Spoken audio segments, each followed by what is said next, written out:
Haala yeroo Oromiyaa Itoophiyaa ilaalchisee ibsa adda bilisummaa Oromoo ABO fulbaana 2 bara 2022 kaleessa baaseen adda bilisummaa Oromoodha. Waraanni bilisummaa Oromoo WBO fi qeerroon bilisummaa Oromoo waggoottan 27 oliif sirna mootummaa Ipaardaf kan TPLF'n durfamu irratti qabsaa turanii jiru. Hundeen qabsoo keenya dimokiraasii dhugaa fi mirga hiree murteeffannaa Oromoo fi uummata Oromoo cunqurfamoo Itoophiyaa biroof dhugoomsuudha ture.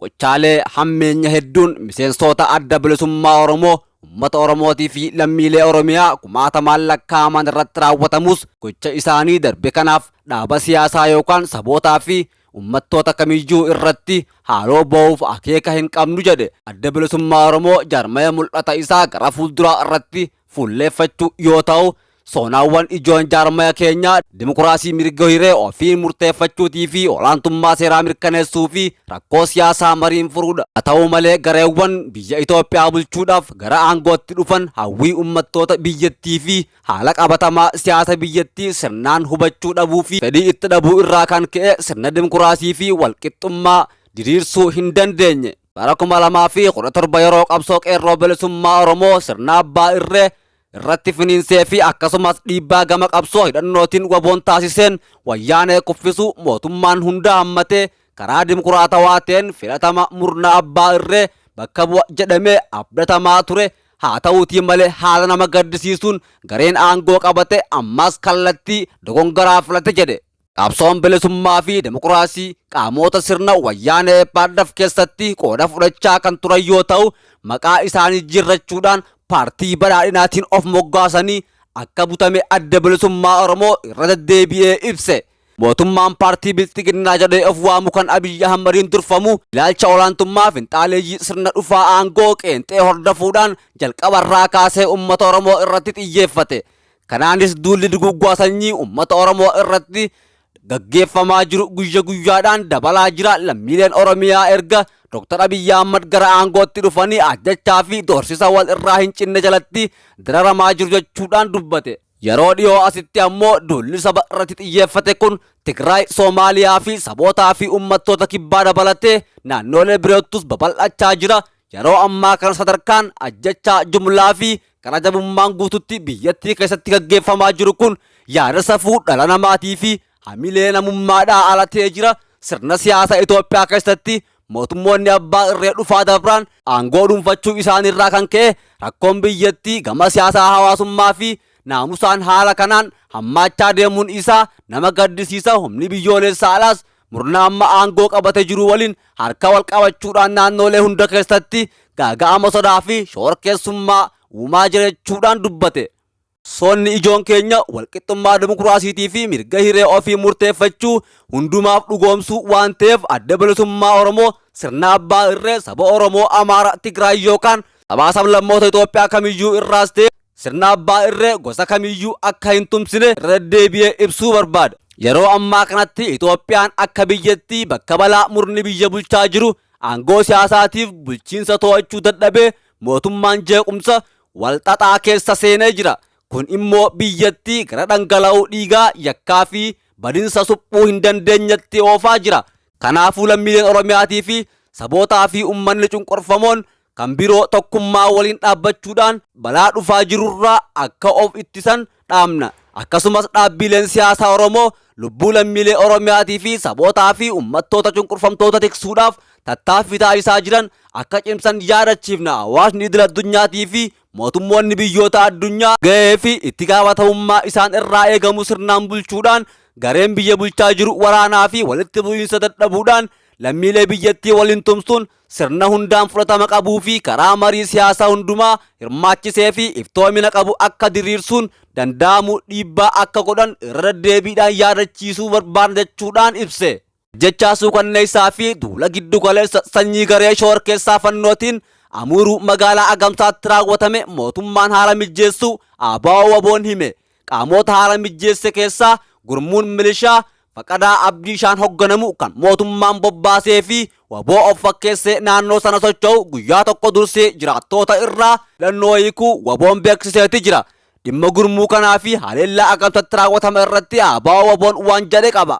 Dhimma kana irratti gareen Faqadaa Abdiishaatiin durfama jedhamee dubbisuudhaaf yaaliin goone hin milkoomne. ABO WBOn ibsa kaleessa baaseen duguuggaan sanyii kun raawwatamuun dura mootummaan humna ofii ajajuutu WBO fakkeessee bobbaase kan Faqadaa Abdishaatiin durfamuuti dhimma bahuudhaan ummanni Oromoo aleellaa isaa irratti banamuu akka hin qolanneef hidhannoo ummata irraa eegsise jedhe.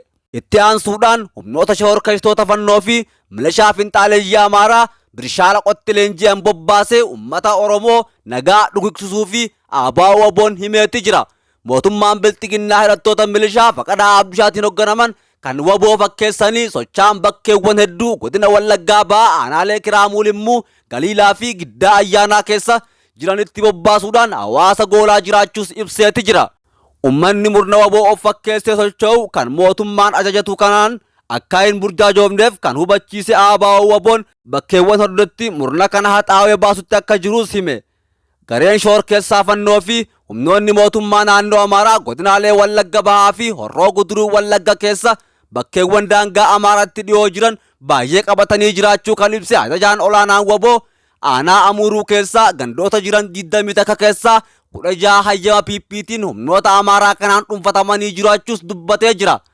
Haleeltonni kun baankiiwwan, suuqiiwwanii fi manneen jiraattootaa hunda weeraruudhaan saamaa akka jiranis ABO WBOn ibsa isaa kanaan eereetti jira.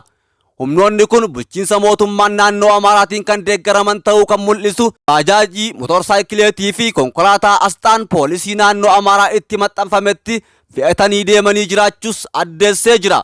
Namoonni ajjeefaman baay'inaan ijoollee fi manguddoota haleellaa fixiinsa sana jala fiiganii ba'uu hin dandeenye ta'uu jiraattoota naannichaa wabeeffachuudhaan ibsa isaa keessatti hammachiisee jira.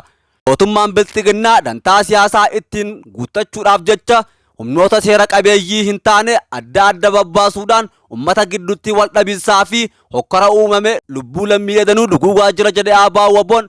Qorannaa taasiseen ABO WBOn humnoonni kun akka qaama sagantaa ministeera muummee itti aanaa Dammaqaa Mokkonnooniin to'atamutti mooraa leenjii Birshaalaqoo Bureetti dhiyoo ta'ee fi bakka haleellaan fixiinsaa kun itti raawwatame irraa kiiloomeetira 50 qofa fagaatu keessatti leenjifama jechuudhaan ibsa kanaan saaxilee jira.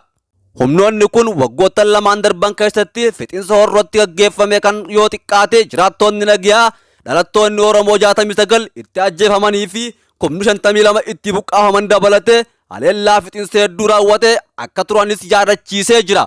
Bulchiinsi Abiyyi yeroo kallattiilee hedduudhaan dhiibbaan ofirraa deebisuu hin dandeenye isa murate kanatti hawaasaalee gidduutti wal dhabinsa uumee wal irratti kakaasuu fi daran hokkora uumuudhaaf shira xaxuu jabeessee itti fufee jira kan jedhe ABO WBOn kun furmaata waaraa fiduu akka hin dandeenye ibsee jira. ABO WBOn fixiinsa agamtatti lammiilee nagaa irratti raawwatame kana jabeessee kan balaaleffate yoo ta'u jarmiyaaleen mirga namummaa hatattamaan haleellaa fixiinsa agamtatti raawwatame kana irratti qorannoo akka gaggeessanis gaafateetti jira.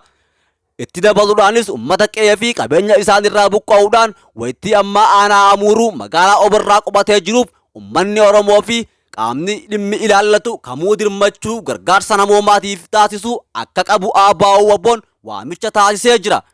Dura miseensi paarlamaa Hangaasaa Abrahaam murni mootummaan bobbaase kan WBO of fakkeessee socho'u akka jiru dubbatanii turan. Murni kun ajjechaa fi badiiwwan garaagaraa ummata irratti akka dalagaa jiru himanii jiru. Agamsatti murni kun guyyaa tokko dursee ummata irraa meeshaalee waraanaa akka hiike jiraattoota irraa dhageenye. Guyyaa itti aanu lafa barii ammoo humnoota finxaaleeyyii Amaraatii fi shororkeessitoota fannootu ummata nagaa harka qullaa jiru duguuge jechuu dhageenye. Haleellaan finxaaleeyyiin Amaraatii fi shororkeessitoonni fannoodha agamsatti raawwataniin hanga ammaatti reeffi ilmaan Oromoodha argame awwaalame 50 caalaa jedhu jiraattonni. Namootni ajjeefaman baay'inaan manguddootaa fi daa'imman ta'uu kan himan maddeen dargaggoonni muraasnis namoota ajjeefaman gidduu jiraachuu himan. Lubbuun namoota nagaa 50 ol darbus hanga ammaatti himni mootummaadha naannoo Oromiyaatis ta'ee federaalaa bakka rakkoon kun jiru akka hin dhufin himan. Birmannaa hawaasni ganda Gooburaa taasiseen hanga tokko reeffa daandii irraa kaasuudhaan dandeenya jedhan. Dheengadda kibxata bariirraa eegalee magaalaan Agamsaa ibiddaa fi rasaasaan gidduutti argamti jechuudhaan jiraattonni aanaa Amuuruu magaalaa Agamsaa irraa yaadanuuf kennan. Dargaggoota reeffa namoota aleelichaan ajjeefamaniin walitti qabuun awwaalaa jiran gidduutti namni dubbisne tokko akka jedhutti akka 30 bara 2022 kibxata barii haleellaa suukanneessaa humnoonni shororkeessitoota fannoo fi finxaaleeyyiin Amaaraa magaalattii irratti raawwataniin hanga ammaatti lubbuun namoota 50 olii darbee jira jedhe. Hawaasni magaalaa Agamsaa fi jiraattoonni naannoo ishee baay'inaan 40,000 olitti tilmaamaman haleellaa kana dheessuudhaan gara magaalaa Oborraa fi aanota ollaatti godaananii jiru.